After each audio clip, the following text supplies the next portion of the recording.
Hello everyone and welcome to this early access look at the Mortal Empires DLC. In this 1v1 match, I'll be playing the Dwarves led by a standard Dwarf Lord. And guys, we're going to be facing off against Indie Pride and Milk and Cookies Total War, who's going to be helming the Elves led by Tyrion. So let's jump right into this game, guys, and settle some grudges. So in the front line, I do have a combination of different armor-piercing units. So you can see over here on the flanks, I do have some miners with blasting charges on both sides of my army, I think. Yes, I have one here and then one on the far side. And then the center of my army, which I really don't want to buckle, is going to be the very elite Dawi. So you can see I do have the new and improved hammers with Mortal Empires. And if I'm not mistaken, they have higher weapon strength as well as higher melee defense. So I'm really excited to see how they do against some of these very elite high elf infantry like Swordmasters and White Lions. On top of that, I do have the Grumbling Guard in the middle to also provide that nice Vigor aura. So this aura gives 18% Vigor to pretty much anything that it hits, although the aura, you guys see that big circle right there? Let me go ahead and get it again for you guys. It has to hit the center mass. So if you see the flag where kind of the hammers are holding the flag in the middle, it needs to hit that to give them that aura. But typically in the battles, the units get a little bit blobbed up, so it usually provides a pretty good buff to multiple units. On top of that, I do have the Dwarf Lord, and there's been quite a few changes with the Dwarf Lord. So he does now have the Banner of the Lost Hold, which is basically like a Dwarf Rune. It gives 5 melee attack and 6% weapon damage, so he's definitely pretty nice in the front line. He's very durable and also very cheap. On top of that, guys, I have the new and improved Thane. So this guy is an absolute must in pretty much every single matchup now. So the Thane has a new item called the Tormentor Sword. So you guys probably know this from the campaign. It lasts for 19 seconds and it snares anyone around him. It's incredibly good. And it also lowers their melee attack, I think, which is pretty solid. So if chariots are coming in, like this lovely Ilthamar chariot over here is trying to get into my back line and get a little bit crazy on my Dawi, I can run the Thane over there and just snare him down. And, from there, hopefully the Slayers can clean him up. I do also have two groups of Dwarf Warriors in the flanks, just kind of protecting my back line. I do have Iron Drakes with the Trollhammer Torpedoes, who I think did get a minor buff and an anti-large bonus. I don't know if they had the anti-large before, but they actually do have a true one now. So it's 88 missile damage, and then I think the bonus for large is 24. So a pretty good answer against dragons and chariots and all kinds of stuff like that. In worst case scenario, it's going to do a bunch of damage against infantry as well. One group of Thunders, I do also have a Runesmith, who's pretty much a staple, a must now, because he addresses one of the weaknesses of the Dawi, in that his Rune of Wrath and Rune now also slows speed by 48%, so definitely very solid. And guys, in the back, I feel like I'm saying everything is new and improved, but it's actually true for the Dwarves. They do have the Organ Gun. So the Organ Gun got a buff of 100 range, I think, like close to 100 range, or maybe it's like 50. I don't remember what it was before, but it is incredibly powerful. It can just tear infantry apart, and it's pretty good utility. I mean, honestly, I like it a little bit more than the cannon, but I got to play more. Again, this is extremely anecdotal. I've only played a few Mortal Empires games, so time will tell. Dragonback Slayers in the back, and that's pretty much it. So for Indie Pride, he has a Phoenix, which is pretty fast and armor piercing, though it does do magic damage. But still, even with a 25% damage mitigation, this thing is going to hit very hard. He does also have Tyrion over here on the side, who's going to be pretty scary and mobile. He's got a bunch of White Lions, some Swordmasters of Hoeth, 3 groups of those guys. Like, these guys trade like pretty dead even with hammers. I think they actually win.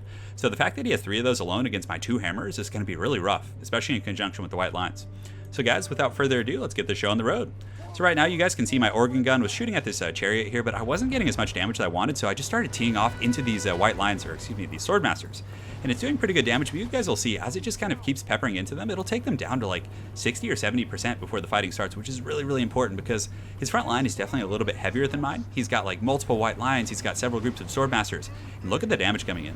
Also, you can see the powder weapons coming in here and just kind of shooting at these White Lions who do have a 30% resistance against physical attacks. And you can see that Indie Pride gets a really good kind of Sunfang, and that actually did okay damage against my hammers, who are very elite. But that Organ Gun just tearing these guys apart, doing a very good job. And you guys can see the blasting charges coming in and doing some okay work against these guys, sending them flying a little bit. It's pretty funny. This game actually took place in stream, and like somebody was like, I wonder if the High Elf or the Swordmasters of Hoeth can cut bullets out of the air, because like in lore they cut arrows out of the air.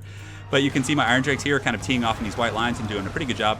And the hammers over here on the far side have engaged, so we have a pretty brutal little pit fight right here with these hammers, but they did take a lot of damage from the Sunfang, and the White Lions can still trade pretty evenly, especially with the Swordmasters of Hoeth kind of piling in there, so it's going to be really rough for these hammers.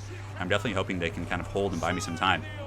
Aside from that, you can see the chariot has come in here, but I do use the Rune of Wrath and Rune to slow it down, and then I also pull in the Thane. So the Thane is going to be able to use the Tormentor Sword, so then all my Slayers are just going to swarm this, and you can see they're just being dragged down and just karate kicked by these Dwarves, which is so much vengeance, so much grudging going on right now. But he did kind of shut down my Iron Drakes temporarily, but the chariots are pretty much, out of the picture now. I did use the Tormentor Sword, so they can't move, and you can see they're straight up just getting dragged into the pits by these Slayers, and things are going pretty well. In the center, one of my group of hammers was able to crush these White Lions, and now I have a big rear charge coming in, so the Dawi are just swarming to help their brethren here, because miners obviously have absolutely no chance against Swordmasters of Hoeth. You can see they're just getting chopped up a little bit, but the hammers coming in with the rear charge is definitely going to be very helpful, in helping me to hold that front line. Let's go ahead and take an overarching look at things. You can see Indie Pride definitely taking advantage of his mobility here, and I was trying to actually shoot it with the Organ Gun, but he did land. And he's going to do some okay damage to these cannon crews, and I don't really have too much in the back because my Slayers were chasing around Tyrion, who was extremely fast. So you guys can see Tyrion's going to do a nice little charge on these Dawi right here, poor guys. He gets that fancy leap attack, but Tyrion doesn't have the best AP, so the Thunders like should be able to last for quite some time, so I don't need to like rush and protect them. Over here you can see the Dragonback Slayers are kind of just posturing. I was trying to protect these Iron Drakes, and I figured that I could send the Miners into melee to deal with the Phoenix, but I think I accidentally used the blasting charges. So you can see some more of those charges from the Iron Drakes coming in there, doing some pretty good work. He does have more Spearmen, and it looks like my front line is buckling a little bit, guys. So over here I have some Dwarf Warriors with the Rune of Negation. I have my Runesmith, who's also a very good combatant. My Dwarf Lord's putting up a pretty good fight over here against these very, very elite infantry, but the Rune of Wrath and Ruin seems to be doing some okay damage over here as well. But basically, I'm just trying to secure my back line, just get my Organ Gun back online, get my Slayers, kind of protecting these Iron Drakes with the Trollhammer torpedoes. And right now, these guys did crack the front line, but Dragonback Slayers, even though they don't have the best AP, are still very, very strong combatants. I mean, they're going to be able to cut Spearmen to pieces, and against a fairly injured group of Swordmasters of Hoeth, they should be able to settle some of their grudges. So you can see they're running in there with their. I never noticed like the striped pants these guys wore. That's pretty awesome. But yeah, the Spearmen are running. You can see they do have the help of the Thane, so a very, very kind of strong pocket right here, and I should be able to kind of push these forces back. Over here, I have secured my Thunders, and also you can see my Iron Drakes just teeing off, just powder, guns, and explosives, just tons of damage coming in against these White Lions. Indy Pride does use his Flamespire Phoenix in the back to land on these Thunders, and seems to be doing pretty well for himself, kind of keeping them from firing, which is going to be very, very important here.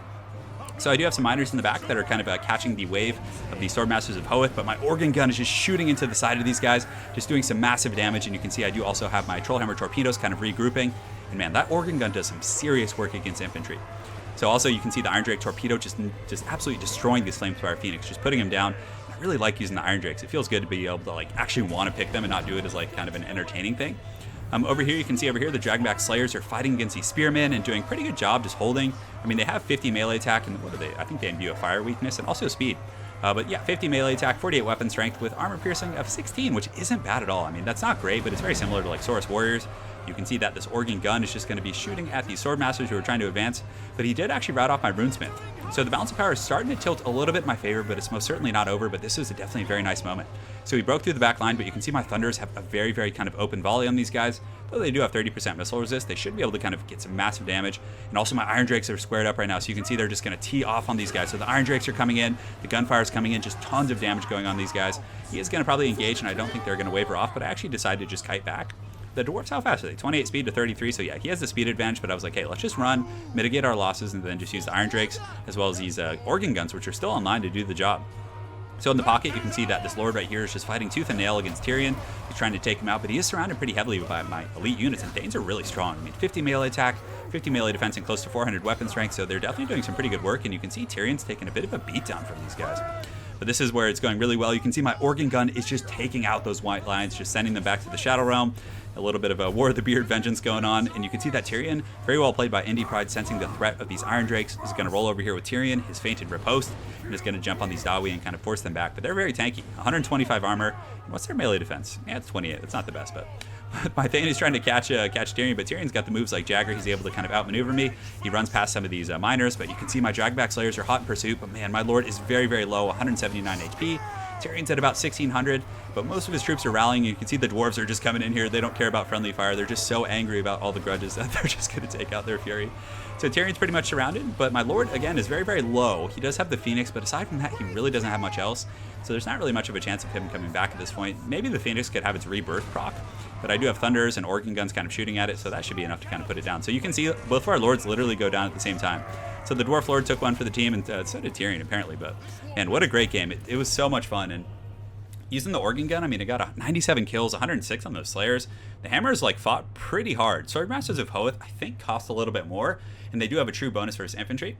So they're definitely going to probably win the one-on-one engagement, but when Martial Prowess drops, the Hammers can then really kind of have their way with them. So there's a little bit of give and take there, But yeah, Organ Gun was good. The Miners did their job in the back line. The Thunders and Trollhammer Torpedoes were pretty solid for sure. And I definitely liked going wider, like going elite with like High King Thorgrim. This guy cost like 600 or 700 less, and allowed me to get a couple groups of Miners to really kind of tie up that back line, which I think was pretty essential for that game going the way it did. For Indy Pride, I liked his army. It was just straight to business. I mean, I would probably cut like one white Swordmaster of Hoeth maybe, and just get like another, I don't know, the chariot did get bogged down by the tormentor sword, but had he had 2 chariots, I only had 1 charge, so then 1 chariot could have potentially been running a little bit wild. But honestly, I liked his build quite a bit. The Phoenix is something I'd be a little bit on the fence about. It might just be worth it to get more infantry, because you guys saw how close that fight was. I mean, maybe if he just brought like 2 more white lines or something, I wouldn't have been able to hold. But he did a pretty good job with the Phoenix, of course, shutting down my missiles throughout the battle. So there's some kind of debate to be had there. But anyways, very well played to my opponent, Indie Pride at Milk and Cookies Total War. Hopefully you guys enjoyed this Dawi grudge match, and guys, I got a lot more content coming soon. Alright, listen to me, you knife-eared piece of shit. If you go any further with your piss-stained pubic hair you call a wig, I'm gonna wreck your shit so hard that you won't even be able to walk with your limp dick.